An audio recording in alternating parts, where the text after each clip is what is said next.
And I've had numerous cops at a time pointing their guns at my head for several minutes.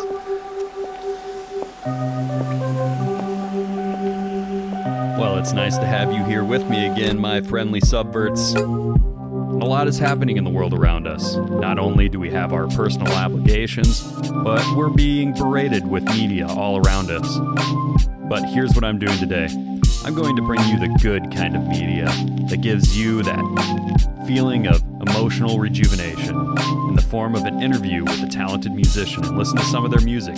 You'll get to know them, and with no doubt, in my mind at least, his story and his music will warm your very soul.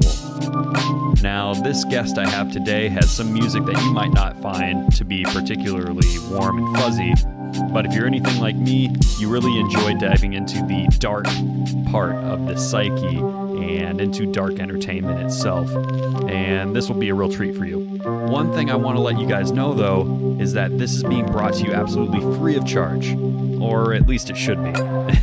If anyone's charging you for this, please let me know. And one thing that I do ask of you, though, is to share this program, because my goal is to have 1,000 weekly listeners by this time next year. If you've been listening lately, you'll hear that from the onset of this program, I've been driven to grow this in order to generate ad revenue for the sake of funding and promoting charities. However, nothing is stopping me from doing that right now. So what I'm going to do is once per week, I'm going to highlight one story and link you to their charity case in the show notes. One charity platform that I rather like using is called DonorC, so you'll probably see me link to them quite a bit on this show. And when you donate, they actually give you updates of the people that you are funding and helping. This week, I bring you the story of an orphan named Omar and his two sisters from Gambia. Boyd Edmondson funded for them a sewing shop in order to make them productive and self-sustaining people. Unfortunately, it was destroyed in a fire, and Edmond actually funded for a new one. So he's doing great things with them, and what he's trying to do now is build for them a suitable home that they can't get evicted from. And to do that, they need construction materials and help from other people. So in the show notes, you'll find a link to that. And yeah, I would really appreciate it if you guys would donate to Omar and his family. So, all right, let's get into it. This gentleman was simply a joy to sit down and talk to, and this is really the exact kind of interview that I envisioned when I started this. Building new friendships with deep and interesting individuals, learning so much about them, and a little bit about myself. I can't tell you enough how privileged I am to be doing this, so I thank you all very much for listening, and I will see you on the other side of the interview. Enjoy.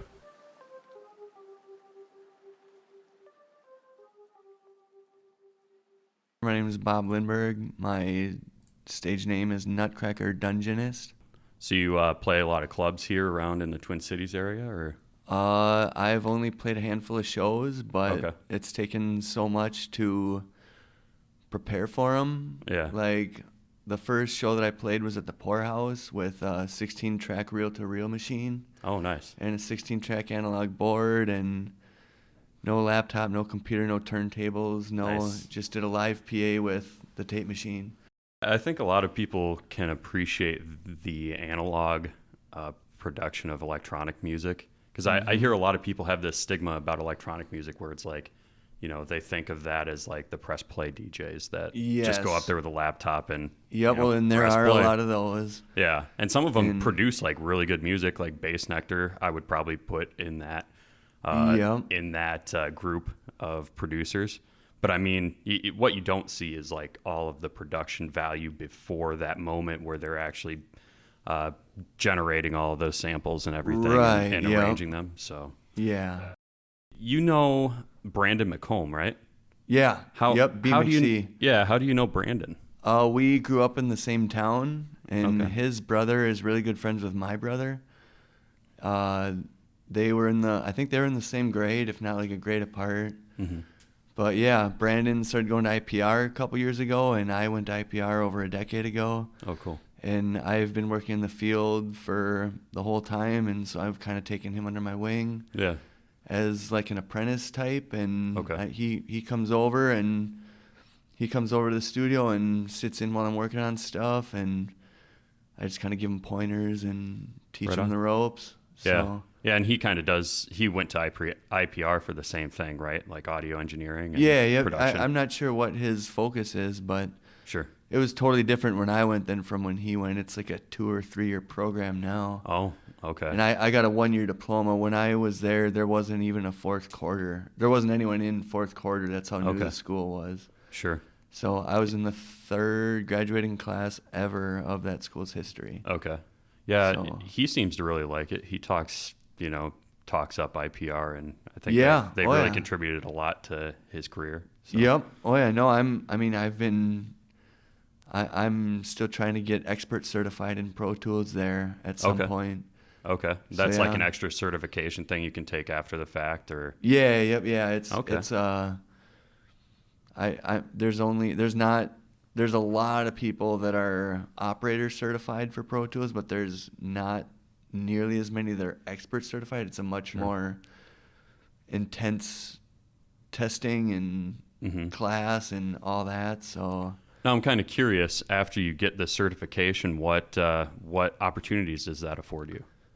well, operator is just, there's so many people that do it. You do get listed on the Avid website for being operator Okay. certified. So it's something you can throw on your resume to make yourself more employable or Yep. look a little and better. for expert certified, it's exponentially greater Okay. because it's a much more elite list. Sure. I just didn't know if maybe they like gave you access to more tools or anything like that. Well, the classes, yeah, like the classes, you learn a lot more editing and just there's like secret stuff that I think you learn in the 301 Mhm. or the 310 classes. That's expert certification. So Mhm.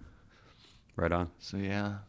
So why don't you tell me a little bit about growing up? You're a Minnesota native? Yep. Right Yeah, on. I was born in Chicago and I lived there until I was not even 2. Okay. And So more or less a lifelong yeah, Minnesotan. yep. Then I moved to, I lived in Hopkins for a little while when I was very small. And then I lived in Eden Prairie for a handful of years. And I moved out of Eden Prairie in the 3rd grade. And my parents moved us to Plymouth, Minnesota. Okay. And that's where my parents still live, in that house. Okay. So, but yeah, in Eden Prairie, I was in high performance everything. I was really disruptive, and so they figured they had to challenge me more, and Sure. they did. They did a good job of it. Mm-hmm. And they put me in high performance classes. They tested me and got me into stuff that would challenge me, and that was at Eden Prairie. And then when I moved to Plymouth, I had to go to school in New Hope, and they didn't have high performance anything. Okay. So I was super, super disruptive, super just kind of taken back by just, I mean, no one was dumb, but just the level that the school was at in the 3rd grade was not nearly what I was used to because they didn't Sure. have high performance. Yeah, that's probably a problem when you relocate kids. They get Yep, yeah. yeah. A child's mind is a really fragile thing, and Exactly, yep. Well, and so first day of 3rd grade, I got sent down to the principal's office because when math came on, I was like, are you kidding? Like, you're doing this? I was used to multiplying 4-digit numbers by 2-digit numbers, and they were doing like 3 plus 3 plus 7. oh, And really? I didn't. I thought it was a joke. Yeah. I mean, I didn't, but I was. I don't know. So you get And I was a bored, little and kid. I got very bored, and I was blown away with just how behind it was, and I couldn't believe it. Well, the teacher sent me down to the office and didn't know what to do with me from then on out. Mhm. So I got sent down to the office every day, sure. almost every day, for various reasons. I was very insubordinate, very polite, but very just hard to deal with, just very disruptive Yeah. because I wasn't challenged. And Sure. all the kids at first labeled me some kind of brainiac nerd that they didn't want to accept. Sure. And yeah, I ended up going to school with those kids until 11th grade, and yeah, just junior high, I was like big time snowboarder. And this is in the early 90s. Mm-hmm. So snowboarding was not known for what it is now. Huh. Like I wore really big baggy pants and with the really exaggerated seams and Like Jinkos? Yep, yeah, yeah. I remember Jinkos when I was a Yes. kid. Oh yeah. And I got made fun of, I got picked on, I got pushed into garbages. One time I got pushed down the steps. Jesus. And yeah, but I mean I was friends with my neighbors with the neighbor kids who were all like kind of in that crowd they'd stick up for me and they'd be like, hey, that's our friend Bob, Mm-hmm. like leave him alone, don't give him a hard time, he's cool. But I mean, yeah, just the whole dynamic and politicalness of high school and junior high. Yeah. Someone's always picking on someone for some stupid reason. I mean, it'll always happen, and it happened to me, of course. But kids can be ruthless. Yep, yeah, oh yeah, yep. I witnessed that firsthand. But then there was always like a handful of kids that I went to church with, that went on the church ski retreats, Mm-hmm. and there was a couple of kids in my neighborhood that were in classes like teaching, or eventually I started teaching snowboarding for this program, but they knew firsthand what I did on a snowboard, and so they were telling these kids that were picking on me, like, hey, don't pick on him, he's a really good snowboarder, like you shouldn't be making fun of him for that, he doesn't just go down the hill, he like does crazy stuff. Yeah. And so then, but that didn't pick up, it didn't register with the people picking on me. Mm-hmm. But then in 10th grade, they started showing snowboard competitions on ESPN, and like backflips, double backflips, rodeo flips, misty flips, 720s, 900s, all that kind of stuff. And then that opened everyone's eyes. Everyone was like, "Whoa, like snowboarding's really cool." Yeah. And Sure. And the kids that I had been riding with were like, dude, Bob does all that stuff. And then I was Mr. Popular, kind of in my own little weird way. I mean, I wasn't like popular, but I was respected. Sure. And so Sure. yeah, in 10th grade, I just gained everyone's respect, and I stopped getting picked on as much. Okay. Like almost completely. Yeah, bullying is, for me, I wasn't really physically accosted necessarily when I was a kid. For me, it was more of like isolation socially from people. Yep. And I went to school in a really small town, so it's really cliquey. My graduating class was about like 80 some people or something, which it's kind of small for our town to have a class that's that small. For whatever reason, ours was.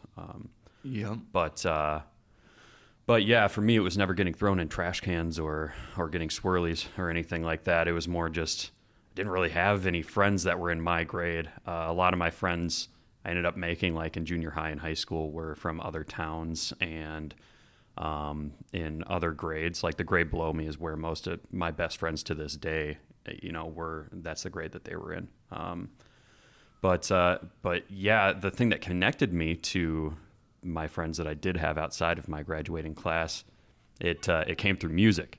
Yeah. So for me, music was really a way that connected me socially to other people and made me feel like I had a sort of a camaraderie, I suppose. Yep. With other people. So I guess I'm kind of curious what music influences you had, and if maybe your friends had any role in introducing you to certain artists that led you to where you're at right now. Well, one of my best friends, my single best friend, we started snowboarding and skateboarding together in 7th grade, and he got into DJing in like 8th grade and started hanging out with all these techno kids that were older. And by the time high school came around, 10th grade, we were like 16, 17. We were going to underground raves and all that, like in the late 90s or mid 90s. Mm-hmm. When, I mean, I'm sure it wasn't like the beginning of raves, but that's... Yeah, that was kind of the height of it from what I understand. It was like the prime time. It was like the cool time to go to rave parties and stuff, and he was really big into that. He started playing at some of those, I think, in high school, but yeah, I mean, his name's Mike. He was my main influence. I was just his snowboarding buddy that tagged along to all these things. And I mean, yeah, I got into music super late. I got into electronic music or like producing and engineering really late. I didn't get into it until I was 22. Mm-hmm. And I started playing guitar when I was like 8, and I played almost every day until I was 19. Okay. And I took lessons for a handful of years. Me and my dad took lessons at Schmidt Music with a guy that was really good. And so but then I stopped taking lessons. I just kept playing. I just kept jamming, just rocking out. Mm-hmm. And I also started playing tenor sax and piano in the 6th grade. Nice. And so I would switch off whenever there wasn't snow on the ground at a place. I was playing music, mm-hmm. either guitar, saxophone, or piano. And I never thought about recording. I never had any interest in recording, just because, I mean, I knew theory really well, and I have a really good memory, like insanely good. And everything, I've like, an example is I've recorded or set it in on people's practices where they'll just be jamming and they'll do something really cool and they will not be able to replicate what they just did. Mm-hmm. Have you heard of that? Like, I've experienced it personally. I'm not very classically trained myself on guitar. I never had that problem. Yeah. Everything I played, I knew the math behind it well enough to replicate every single time. If I wanted to hear something that I played an hour before or a week before, I would just play it. Yeah. And so I had no interest in recording anything because I could just nail it out at any time I wanted. Yeah. Yeah, I think that's a gift, man. Like, it is. Yep. Yeah. You're blessed with that. Well, but I haven't played guitar, saxophone, or piano more than a dozen times in the last 2 decades almost. I mean, I'm 36 now. I haven't played hardcore since I was 19. Okay. But that does help with what I do now, which is like mixing, engineering, live stuff. Like, I'm sure it translates pretty well. Yep. And I mean, I go up on stage with, or my plan now is to go up on, what I'm practicing doing is going up on stage with 2 24-channel analog boards and some kind of 48-channel medium, whether it be a 48-channel digital rig through a laptop, 2 24-channel hard disk recorders, Okay. or 2 24-track analog tape machines synced together. Sure. And then I would play the vocals on a turntable in between the 2 analog mixers. Okay. And like, nothing is labeled. All of the knobs I take apart. It's all in your head. Yeah, yep, yeah. I take apart all of the mixers. I take apart all of my gear, all the effects and all that, and I take the faceplates off and I spray paint over them with truck bed liner. And I put all the same. I order knobs off of eBay, like chrome knobs, and I put all the knobs the same, so it's just a black surface for like 8 feet wide. Does that help you concentrate, just to have nothing, your own nothing is organization? labeled. It's just it's all just practice and muscle memory. Okay. And I organize the sessions, or how it's laid out on the boards. I have that all laid out similarly from set to set. Mm-hmm. So it's kind of similar, but it is very much just, I'm not thinking about it, I'm just doing it. It's all muscle memory. And cool. yeah, so That's awesome. That live, that that first track that I was gonna have you play, that's actually a live recording of me doing that. Okay. So, right on. So yeah. A lot of what you're saying is kind of a different language to me, but I have some friends that are kind of big analog nerds, and I'm sure that they'll appreciate what you're saying a little bit more than me. All I can say is that I've got a lot of respect, like we were talking about kind of closer to the beginning, for producers that, that may be more laptop DJs, what you would call them. Right. I still have a lot of respect for them because they're very creative people. They've obviously created something very useful or valuable to me.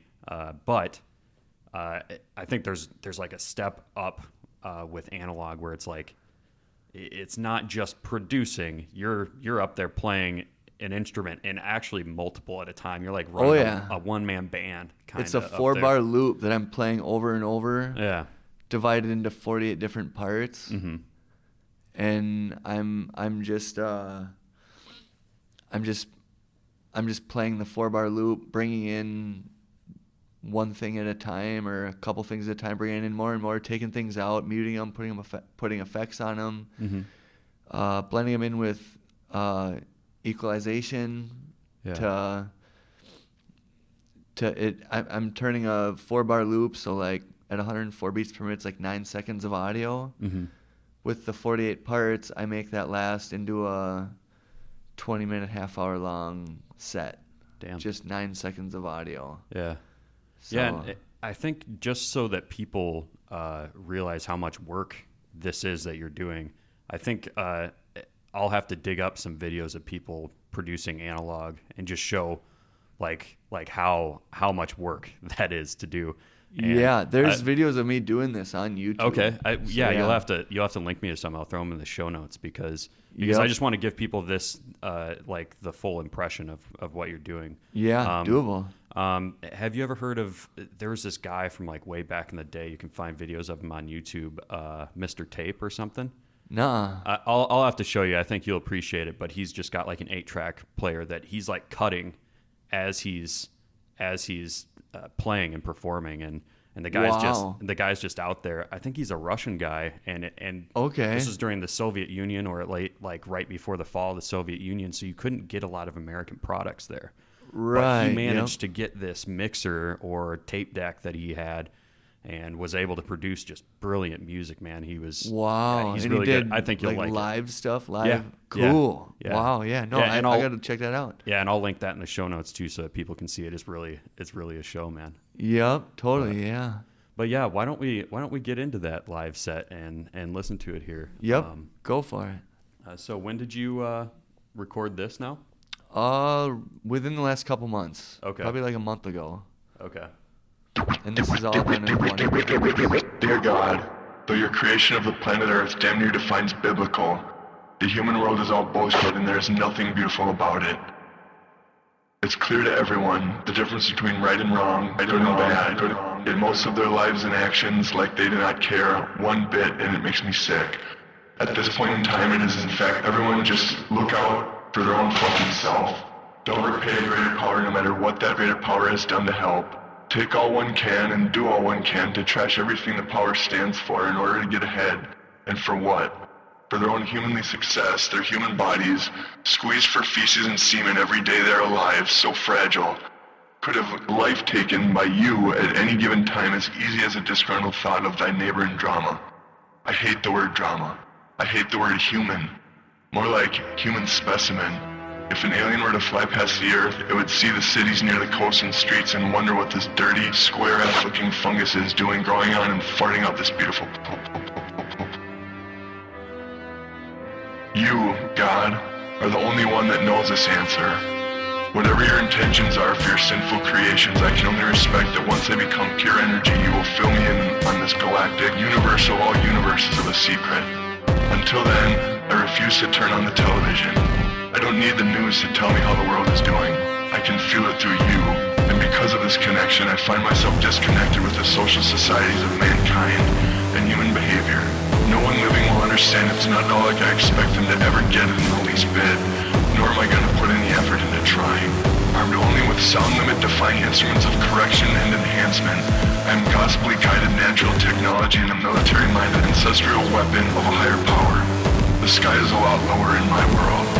My title is Sentinel Herd Star Sniper, trained in the ways of higher manipulation. My skills include the incredible ability to handle stress and keep calm in an alien offensive situation.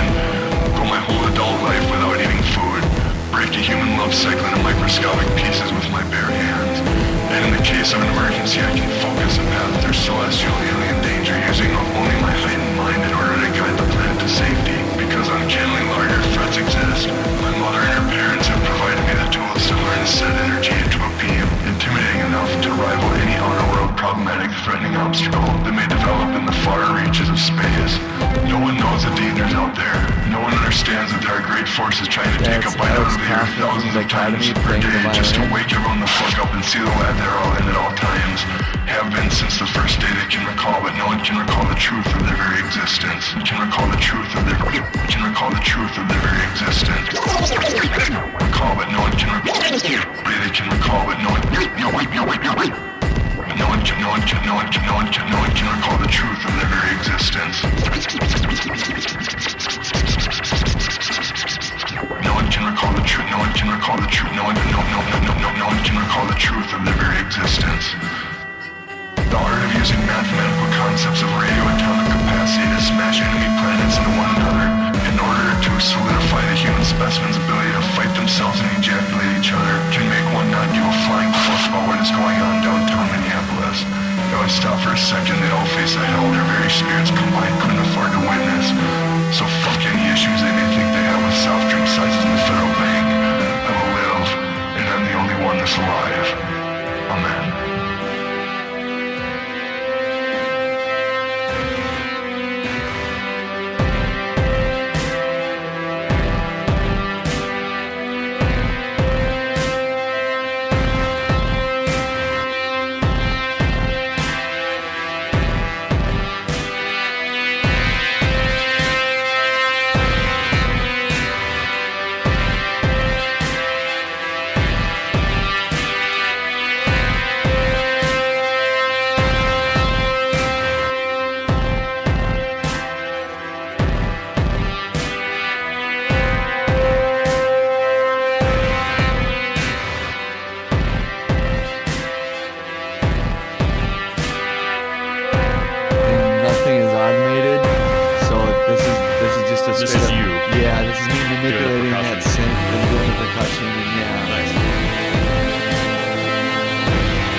fight a human specimen's ability to fight themselves, and dear God, though your creation of the planet Earth, no one can recall the truth. Defy the human specimen's ability to fight themselves, and you defy the human specimen's ability to fight some themselves. of like that stuff from your rave era.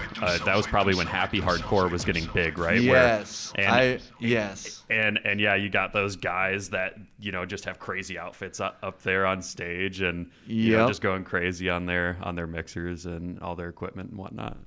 Yep. Oh yeah.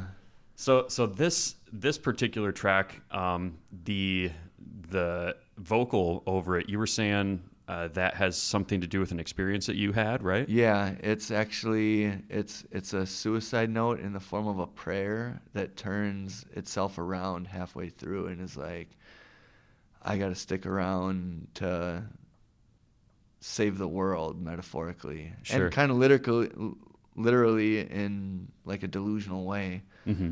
But yeah, it's like, yeah, it's a very.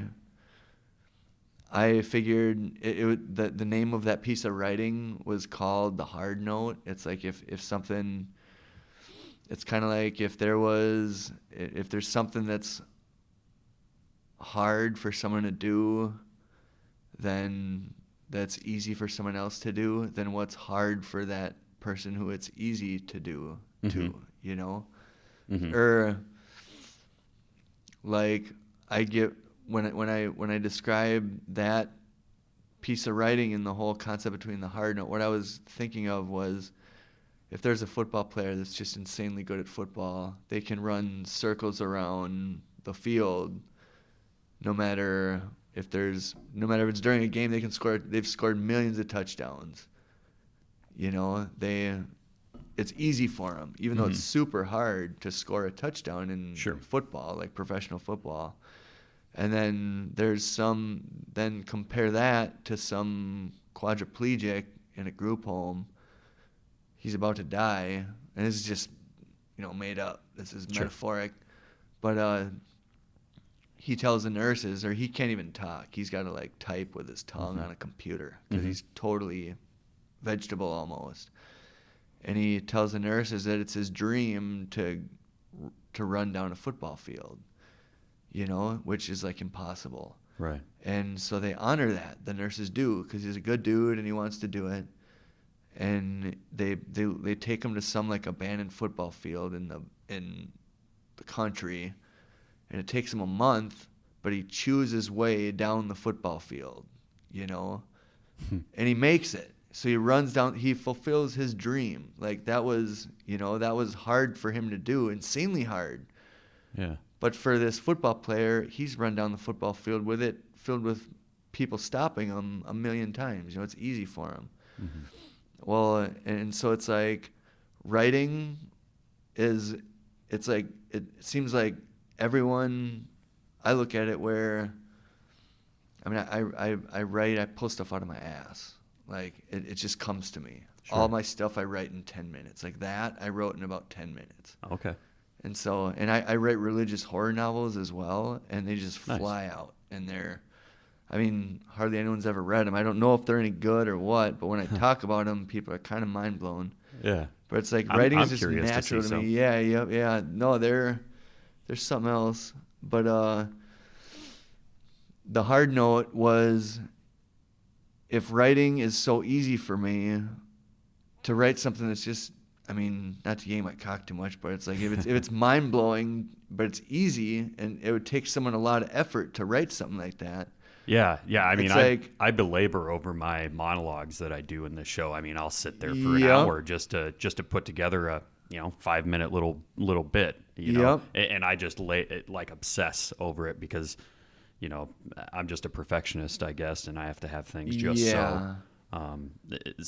But for you, it seems like it just kind of pours out of your head and right onto your medium. Yeah. Well, and so I sat down and I was like, all right, I was suicidal, and I was like, what would be really hard for me to do before I possibly end my life? And I was like, I'm going to do something that no human being could do. I'm going to write a note to the higher power that is going to be so good, such a good piece of writing, that when I get there, they're going to be like, okay, this is such a heartfelt piece of writing that we're just going to let you right into heaven without having to go through any land of confusion or any kind of penalties for committing suicide. They'd be like, you know what, you wrote that note, and I wasn't going to send it to anyone or show it to anyone. It was going to sit on my laptop. No one would ever found it in my massive ocean of writing on my laptop. But that's the hard note. It's an impossible piece of writing. I mean, and I'm glad I'm alive, because I don't think that is possible to do that in reality. Like, so, but at the time, that was what I was going for, and that's what that writing is. Mm-hmm. And luckily, it turned itself around. It starts off like I'm kind of getting all just sappy about the world and how people treat everyone and all that. But then it turns around and it's like, you know what? Wait a minute. There are by engineering, like by mixing and using all this equipment. What if I just thought this while I was writing the hard note. I was like, what if the military had tapped into my recording rig or my mixing rig, and they were using my sonic energy to blast huge rocks in space that are coming towards the Earth from hitting the Earth, or to keep them from hitting the Earth. Mm-hmm. And if I ended my life and couldn't do that anymore, they'd hit the world 1,000 times a day, and it wouldn't end the world, but it would push everyone into so many black holes that everything would change so drastically, and it'd go to hell. I mean, nobody would be happy. And so it's like I'm in that piece, I'm talking about how I'm saving the world from these rocks, and I'm secluding myself to mix and use this and provide this sonic energy to the government and the military. And I'm saving the world, and even though I'm in pain mentally, like, everyone is able to go about their business and party and work and live life and do all that, and it's my purpose to help shoot these huge ass rocks out of the freaking universe, so that Yeah, so. And that is kind of what musicians do, though, right? I mean, they give us moments of peace and something to take us away from, whether it's something you're doing right now or some way that you're feeling. At least for me, music has been a healthy escape for me. Yes. In life. So and, metaphoric and literal. That's what it's about. Yep. That's awesome. I like that mythos that you have there. Thank you. Awesome. Yep. Yeah. Let's move right along. What was the other one here? Ride the Light. Okay. I have to say too, very good audio quality. Thank you. Yep. Yeah. I guess that's your job. I can't. Right. Yeah. But I have to expect that. I got it. I can't spend too much time on this because I got to work on other people's stuff, and I Sure. really do not want my stuff to sound better than anyone that's paying me to work on their stuff. Sure. Just out of respect, Sure. I don't. I mean, yeah.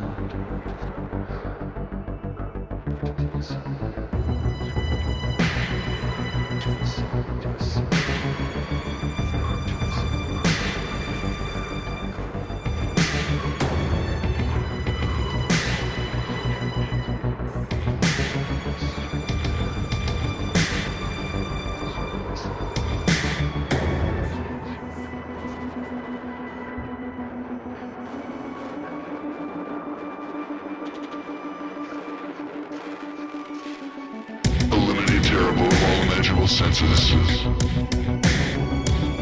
Break a new path higher found of last fathom. Walk against rage in a way undiscovered by means of stability, only to pause for the life given to dimensional travel. If a world forgotten fell slave to the fingertips of dictation meditated in the minds of undercrawling signalic tones, one would have to stand up and open fire by means of mentality alone. Crack a can of whoop, ask the passerbys for stress. It's a long way to the center of Saturn. Breaking through the crust of unbearable memories, I lock into the dead side, held captive, manifested, ripped out of a breathing external ribcage, heart pumping purple, 24 pounded, and 10 minutes later about to explode. Given to realize trust has been broken to sinful doubting habits, standing past reconstructed into unfunctional futuristic battle beams aimed as the kites fly stale and stylus low to the ground. Widless skin crosses of filth crawl out of the woodwork, blathering nonsensical ridiculousness not even the mortal mind would fall for.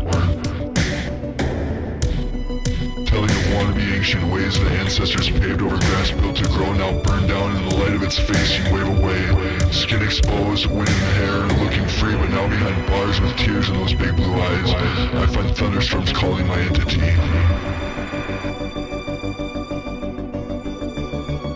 Challenging me to war with the elemental scrubble, I am left here to deal.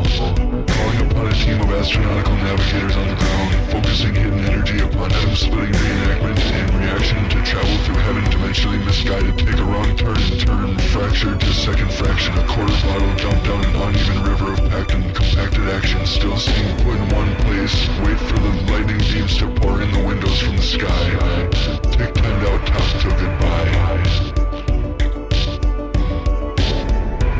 Place in a mistake, felt the feeling happen miles away, towns over, tapping into the lines of the similar wavelength, happen to be called upon as I'm crossing above the clouds at night. The light is so loud it's like day up here, still distant, tiptoeing toward the crystal ball of supernatural energy, past tempting, now pulling me guidedly towards its custody,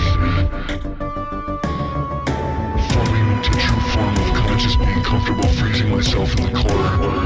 With eyes closed, head back, I smile in the warm wind of peaceful given eternity, blasting reality into beauty of freedom from psychosis. Psychotic messages in the light, cold the dark, to look around and bear signal to where I just was. But was I ever on point to never remember that time of existence again? Existence again. Existence again. Existence again.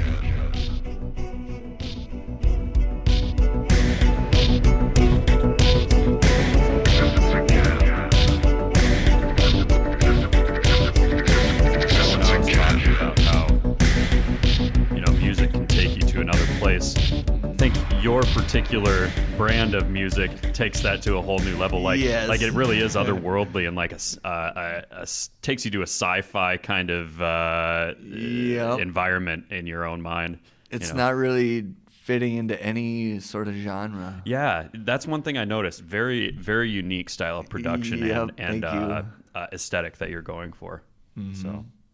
So yeah, and that, I want to say that you told me this one was about a DMT trip, right?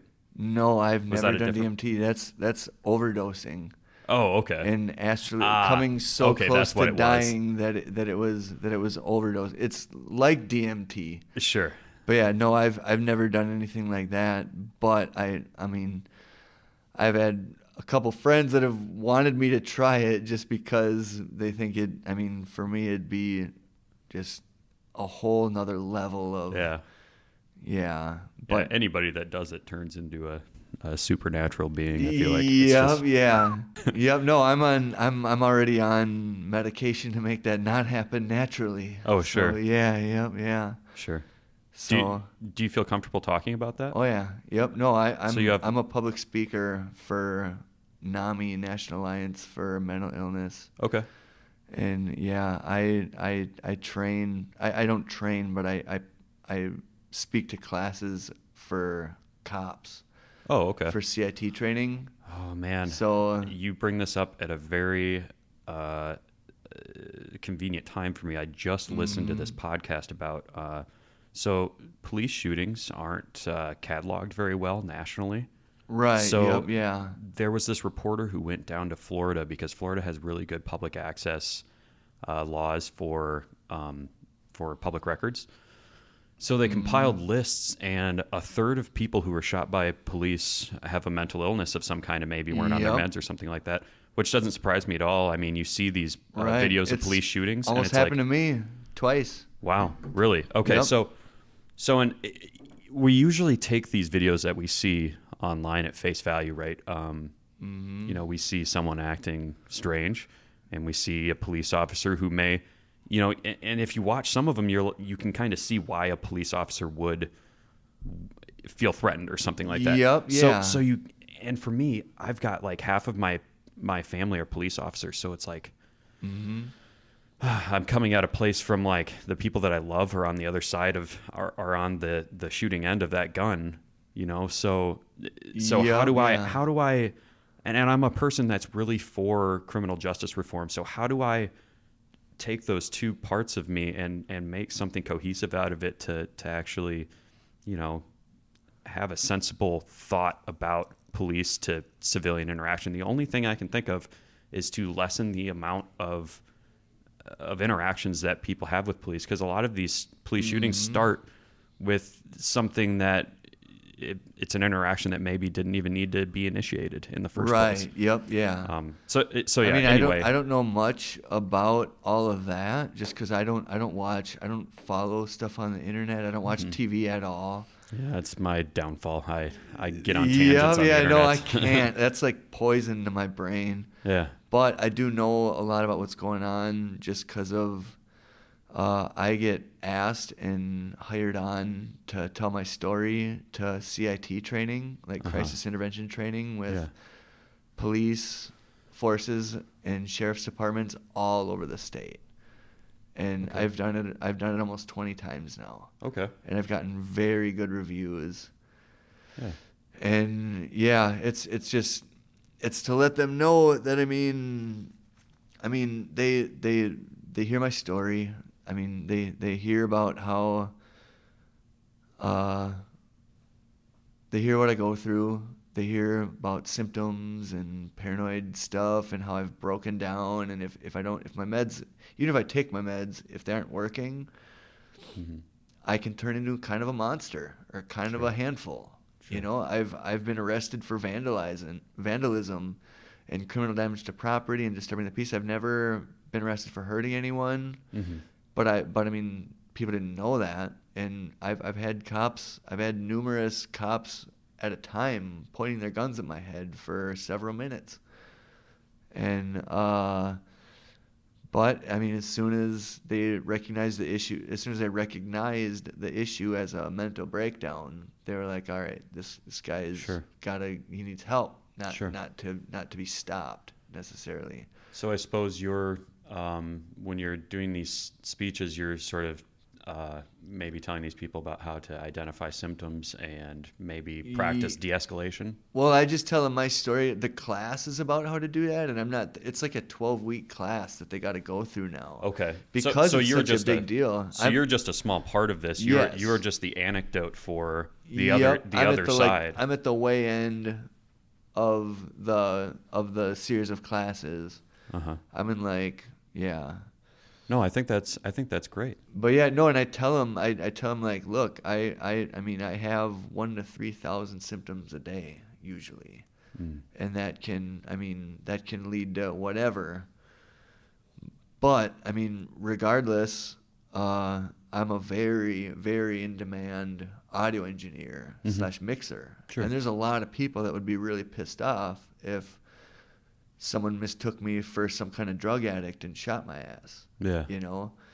Right. But so it's good that they, you know, and it's the bottom line is I'm a person too.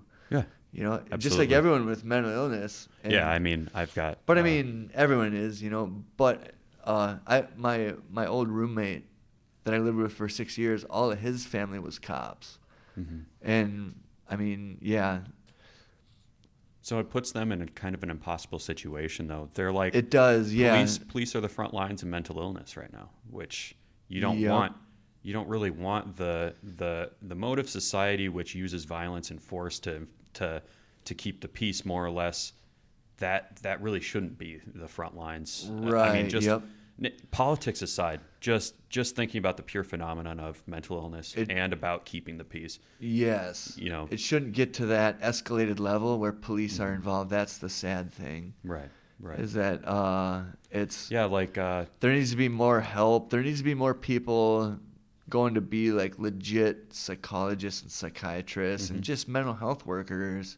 Sure. You know, I mean, not everyone, but I mean, just because. I mean, so do you think there's a role for some sort of rudimentary psychology classes for police officers then? Just to understand? That's kind of what this CIT training is. It's specifically for mental health. Okay. And yeah, and it's working. I mean, after all of these speeches that I do, like there's one time about five officers waited in line to talk to me and tell me how much I just opened their eyes. Yeah. And yeah. So yeah, it's a good thing. Yeah. And yeah. Awesome, man. And I mean, I tell them about how I start off, I tell them about how just about the illness, about the condition, what I go through, and they're mind blown by it. Yeah.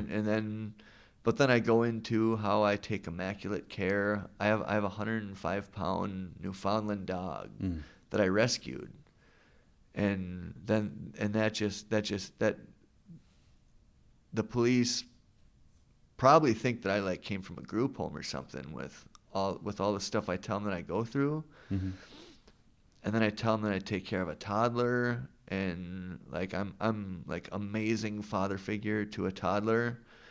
And yeah, she pretty much sees me as her father figure. Yeah. And I mean a lot to her, she means a lot to me. Yeah. And when I tell them that, they like almost tear up, you know, like they're like, oh man, like because all of them have kids, most of them at least. Yeah, yeah. Well, it just makes them think. They're like, but I tell them like I've wrecked a gas station with a baseball bat and done tens upon tens of thousands of damage because of paranoid thinking. Yeah. I didn't hurt anyone, and I never went to jail, and I pretty much I had 4 major felonies drop down to a misdemeanor when I went to court. Yeah. Because I told them the situation, it was all in the police report. I mean, I wasn't not guilty. I was guilty, but I mean, they looked into it further, and they didn't take my side, but they did kind of feel bad for me and what was going on. It was right around the time of the shock and awe, so like the start of the Middle East. This is in 2003. Okay. So this is a long time ago. Yeah. And just like, yeah, they didn't take my side, but they had a lot of sympathy for what I was going through. And I didn't have any history of doing anything that bad, nearly like that previously. So they were like, yeah, like this was triggered by something that someone did, and Bob's not totally to blame. I mean, he is, but not.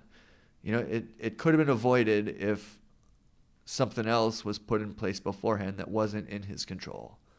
So yeah. Man, I'm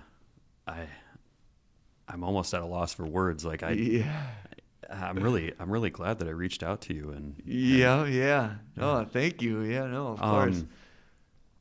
Yeah, I think what you're saying is really important too. God, and just especially with what I know, with what's going on in the world. Yeah.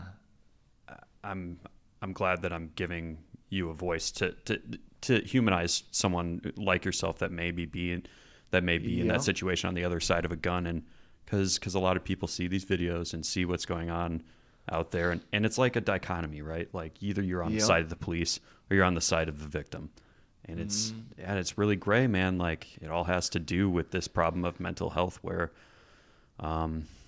you probably, when you're lucid, don't want to hurt anybody, but you're because you seem like a really genuine and nice dude. I don't think you would want to hurt anyone. No. But you get into, and obviously you haven't when you're in these, right. When you have had these breaks. Well, it's more about, in my experience, I get very self-destructive. Sure. That's the main thing. So it's not like I want to hurt anyone else. I want to get out of what's going on in my pained reality. Yeah. And so I behave accordingly. And when it gets to that level, it gets out of control. Now, do you mind me asking what your diagnosis is? Paranoid schizophrenia. Okay. I kind of figured, but I didn't want to jump to conclusions because I know that there's a wide range of psychotic. Yeah, and I know that I heard a while back that they kind of rewrote all the little like avenues of schizophrenia stuff. I don't know what it would be now, but I had childhood schizophrenia. Okay. So that's yeah. Yeah, because I know that there are particular people that it's like it goes all the way back to childhood, and then some people don't get it until they're like 22 or 24. Yep. But yeah, I had symptoms in first grade. Yeah, a friend of mine that I've actually interviewed on here, his name is JD Sidebottom. His father is schizophrenic, and his sister is diagnosed with schizophrenia too. So he's got like, there's a pretty good chance that he has it too, and he's kind of in that age where he's kind of like, I don't know, is it going to happen to me too? Yeah, And he just doesn't know. But his sister like came up with a conspiracy that it's such a terrible story. I don't even want to repeat it, but she made terrible allegations against him and his father of rape and stuff like that. And like, wow. Yeah. So she should write it down and make it into a story. Yeah. Yeah, man. Or like, or maybe not literal. I mean, yeah, that's. You're just saying channel it into something. Yes. Even if she doesn't creative. release it or nothing. Yeah. But yeah, she should write it down and just kind of so she can look at it from outside. I mean, that's what I do with writing. Okay. Like I write that's how I channel what's going on in my brain and I document it. Sure. And I don't show it to anyone necessarily, but yeah, just for like self-therapy. Yeah. Yep. Okay. Keep a log of where my brain went. Sure. So.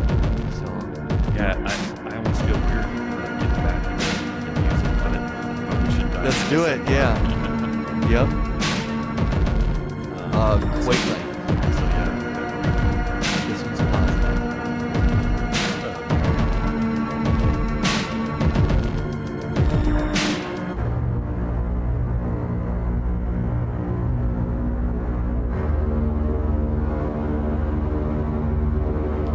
Certified lighting and strong and sound alone.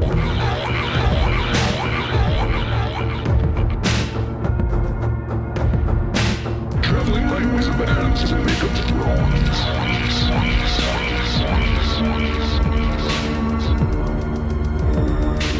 Throwing harder and harder becomes the goal.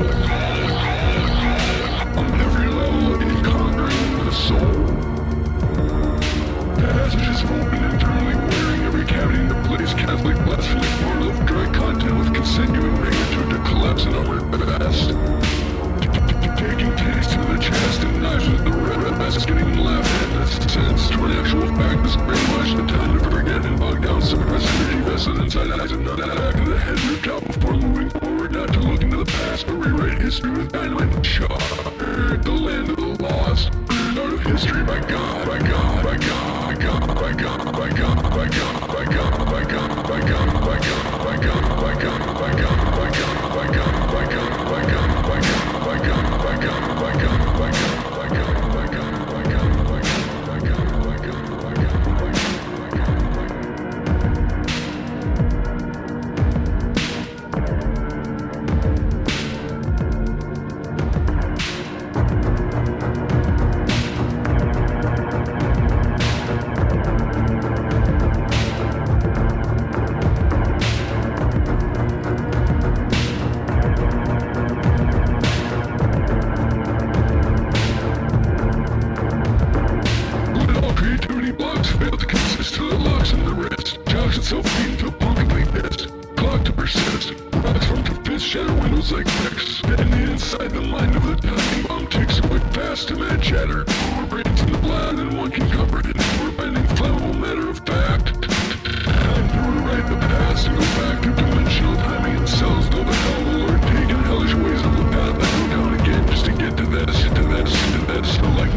That sorcerers stir down storms and make them less lit.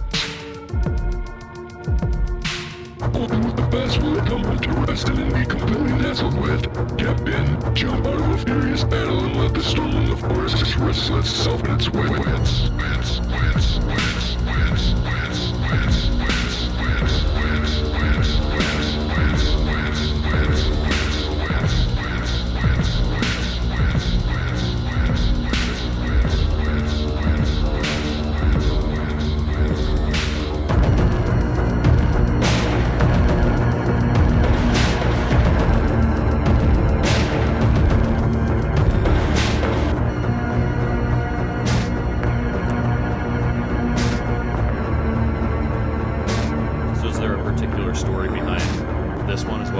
Yep, that is the Nutcracker Dungeonist version of a love song. Okay.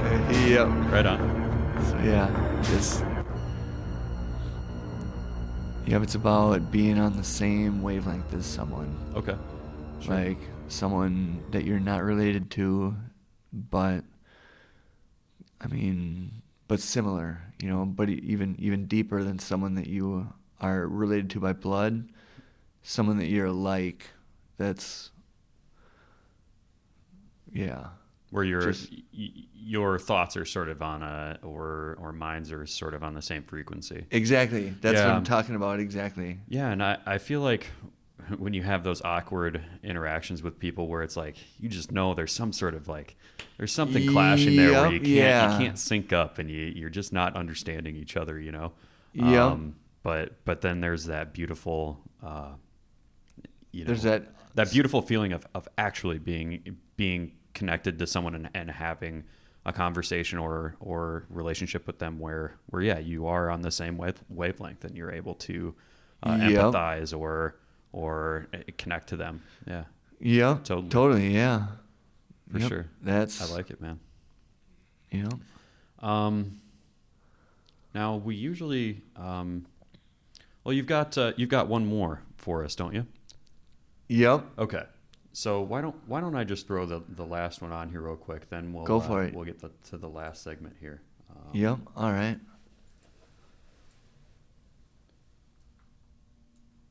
Now, is this one a live recording as well, or is it the re-edit one? The SSA?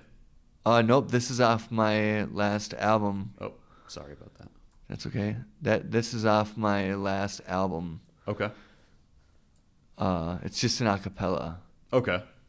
But it's pretty crazy. It's gotten a lot of good reviews. To the sinful shithole part of the world that is America. You have distanced yourself from me, so I'm distancing myself from your sinful shithole ass.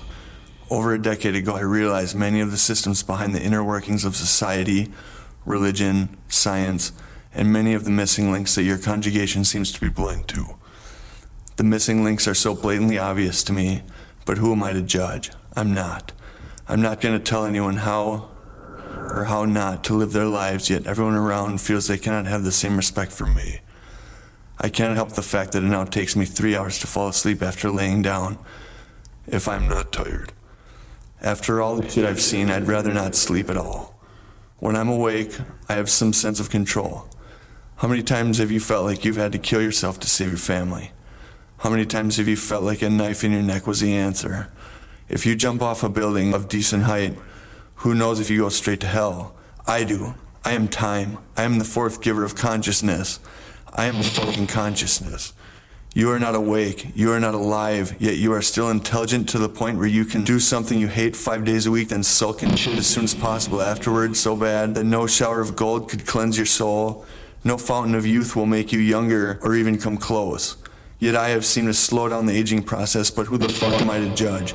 Dinosaur snacks.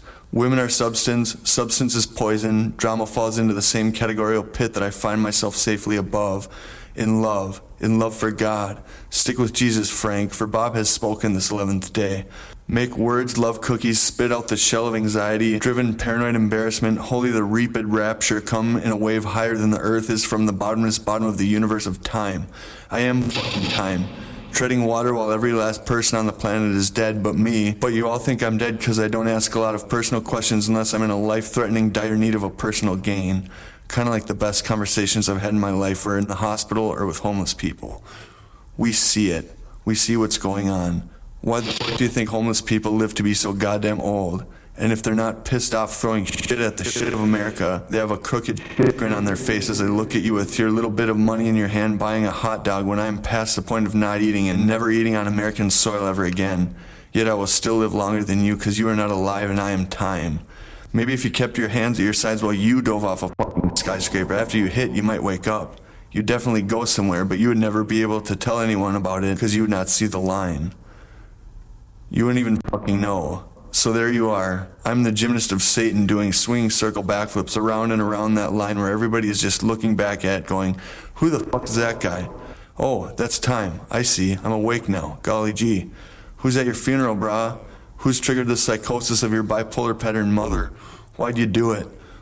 Why'd you slain the Lamb of Jesus to be with the Emperor of the Fruit, Mary Magdalene, fuck the whole world over with?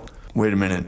Adam and Eve didn't eat fruit at all. The snake was his dick telling him not to be a fruit and fuck her when God told him he'd fuck his world up and that doing so would not be a good idea. Then the man with no arms goes, "You should have listened to God, brah. Time will tell the story of time." Yeah. I love it. I kind of feel sorry for you in a little bit. I'm making you sit here and listen to 4 of my songs in a row. No, I'm into it. I know it's intense.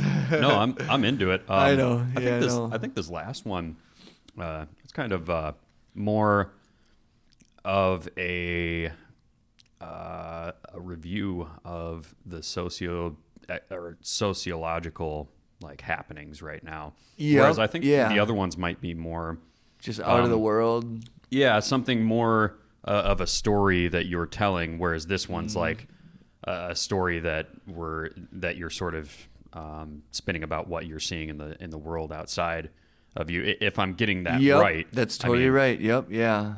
Yeah. So. Yep. Yeah, man.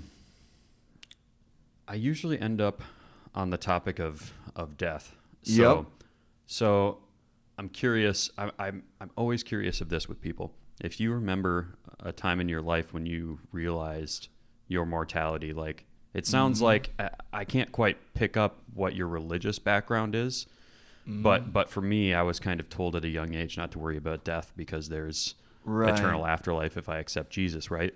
Yep. But I think at some point, not without losing faith, but just sort of seeing my family member die or something sort of triggered in me, wow, you're not going to live forever. Even if, regardless of what you feel about the afterlife, there is a mortal part of you that dies, right? Yeah. So when you realize that, or at least when I did as a kid, it was terrifying, and I remember the exact moment when I experienced that. So I'm kind of curious if you remember that moment. Oh yeah, you are speaking my language, sir. Yeah, no, I have almost successfully committed suicide 3 times. Once when I was 19, once when I was 20, and another time last September. I'm glad that you're not good at that. Yep, I know. Well, it wasn't my time. Yeah. So, but I do know. I mean, I was raised Lutheran. So was I. Yep, I would still consider myself Lutheran, if anything, of course. Sure. But I remember when I was about 21, 20, and I had just gotten out of the hospital, and I was still kind of uneasy about being in the outside world. I had a bad dream after taking a nap, and I thought I was awake, but I wasn't. I woke up in my room at my parents' house, and some hippie dude, wasn't even a hippie, just had long hair and a beard. He was really, I mean, he walked in and he just sat on the bed and just looked at me with like just kind of a look like he was concerned, but he was like, he looked at me like I had nothing to worry about. Mm-hmm. And I looked at him and I didn't say anything, and I really did wake up right after looking at this dude. And I don't remember what he was wearing or anything, but he was, I woke up and I was like, I could tell that dude all of my problems. Mm-hmm. And he would be the ultimate person that I could talk about anything, or that I could talk with about anything. Mm-hmm. And that was Jesus. Yeah. So, I mean, above like a religious thing or just the Bible is a great story. Like, it's very moral. It's got a lot of really good information in it. It's very moral, very positive, very, I mean, kind of effed up in parts, like just like how the world and religion is. It's very real. It'll learn you about the world. Yeah, sure. You know, so it's, I mean, I mean, however much it's not meant to be like, I don't think in my personal experience it's meant to be like believed 100%, but it's meant to be believed in. Sure. Like, it's just a good thing to follow. But yeah, as far as dying goes, like I do know, I believe that our brains are, we don't take any of our body with us when we pass on. Sure. know this just as much as any human being could that's still alive, especially after this last time in September. And all of our memories are part of our brains, and we don't take our brains with us at all. But we do take our energy, like our energy leaves. From what I gather, our energy leaves our body and goes to where it's supposed to go, or starts on its journey to where it's supposed to go. And I don't really believe in reincarnation, but I do believe that all the other energy, like people that we like, people that we don't like, all these energies kind of orbit around each other in some kind of weird way. I don't know that much about science or math to explain it mathematically or more factually, but I believe that examples like your father will always be somewhat your father figure. Your mother will be your mother figure. Your sister, your brother, your dog, your friends, your enemies, your teachers. I mean, in some kind of combination, some kind of algorithm, everything repeats. Sure. In like another form or another level, or yeah. But it's just the pattern that carries on. It's not what happened. It's not details. It's not looks. It's not feelings. It's not possessions. It's not anything that doesn't matter. And I do think that in a lifetime, when energy does go into a vessel, it can grow and change in that vessel and be affected for better, for worse, and get spit out after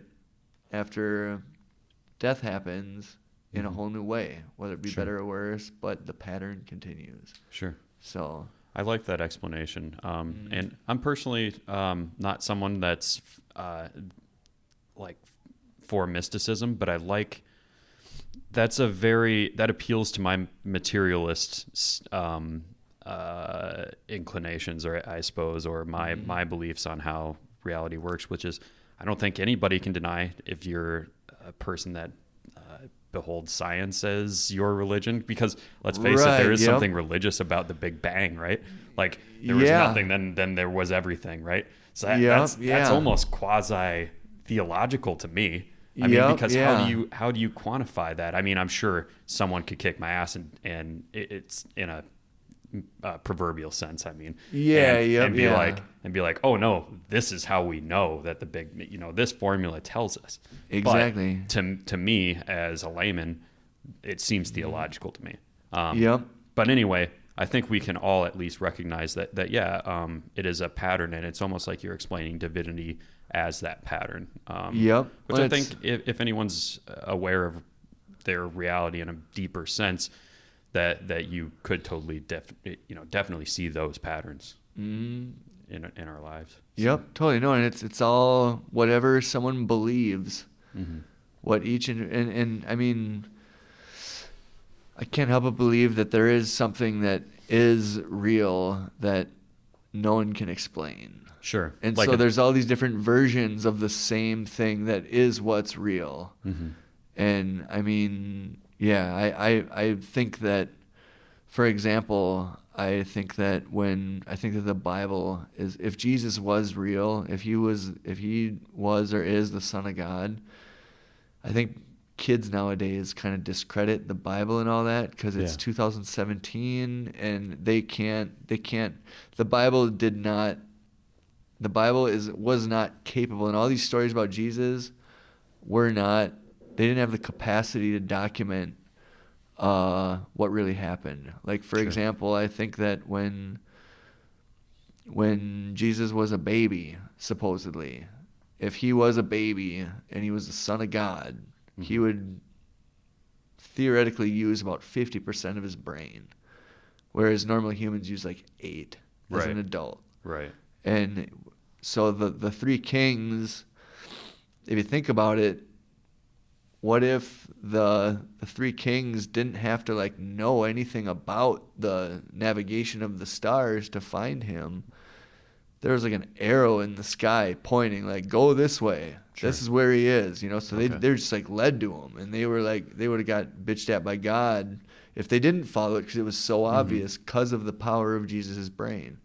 And like when he was a little kid, he would sit down and think, and when he's a little kid, he uses 75% of his brain.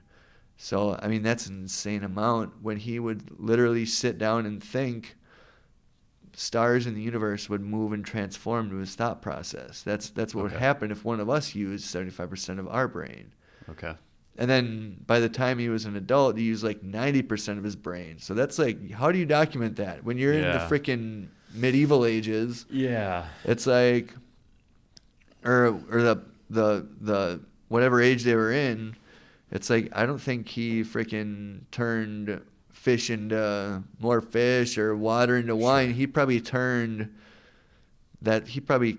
created some kind of supercomputer that like fed everyone with lasers or something. And they were like, oh, how the hell do we write this down? They didn't know it's like a computer from 2,000 years from now. Yeah. Like, how would we document that? Yeah. How would they do it back then? So, I mean, yeah, nobody gives, I mean, yeah, I'm not, that's just, I believe in the Holy Spirit. I do. Sure. Or whatever it represents. Sure. But I don't know about all the other stuff. Yeah, and I've heard a lot of the stories from the Bible end up like being philosophical or narratives about the changing world. Like the story of Cain and Abel is the battle of the agrarian versus the nomadic human, because during the time of the Old Testament when it was getting written, you know, the world was developing in such a way that these city-states were coming to be, and there were still the feral people, more or less, and there was, you know, you see that particular story in the Bible really sticks out to me as far as it's like it goes back to patterns, right? We see this story told time and time again in the epics of, let's say, Greece, the Dionysus versus Apollonian, where it's the conflicting of domesticating ourselves as humans. Yep. Totally. So I can't help but think that some of those stories play into something deeper than just the words themselves. Right. I think that's kind of what you were getting at. Exactly. Yep. In part of what you were talking about as far as your thoughts on religion. So. Yep. I'm very religious, but in my own way, I've always had my core set of beliefs that has been untouchable by any outside force. Sure. Ever since I was a little kid. Right. Might be a schizophrenic thing, but it keeps me very moral and very solid. So yeah. My friend I was talking about, his dad is a preacher. So I mean, okay, yep, yeah. So I think there is something that maybe I'm not able to see, you know, that perhaps I can't experience. And I mean, I've definitely felt a connection to something higher than myself. I can't bring myself to, and maybe I need to read the Bible more to relate it more to my own experiences, because for me, the Bible is always like this kind of obscure thing that I had to have resistance to when I was younger, you know? Me too, yeah. Totally. But yeah, anyways, I'm not qualified to talk about religion, but I find it really interesting, and I really like your take on it. So thank you. Yep, yeah. But anyway, we got to wrap this up, man. But I had a lot of fun sitting down and talking to you. I really appreciate you coming down here. Exactly. No, I had fun too. Thank you. Just a reminder, I am attempting to expand this program with my new challenge of having 1,000 weekly listeners by April 2018, so that together we can change the world for the better.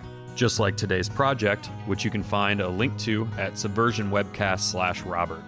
You will also find videos of Robert performing his music and the video of the retro 8-track DJ Mr. Tate. Shout out to Nick Barmaratino for the music that you're hearing behind me, because his music was out there royalty free for people like me to use. So you should go and check him out for me. And that's all I've got for you this week, folks. I will see you next Thursday, but until then, take care of yourself.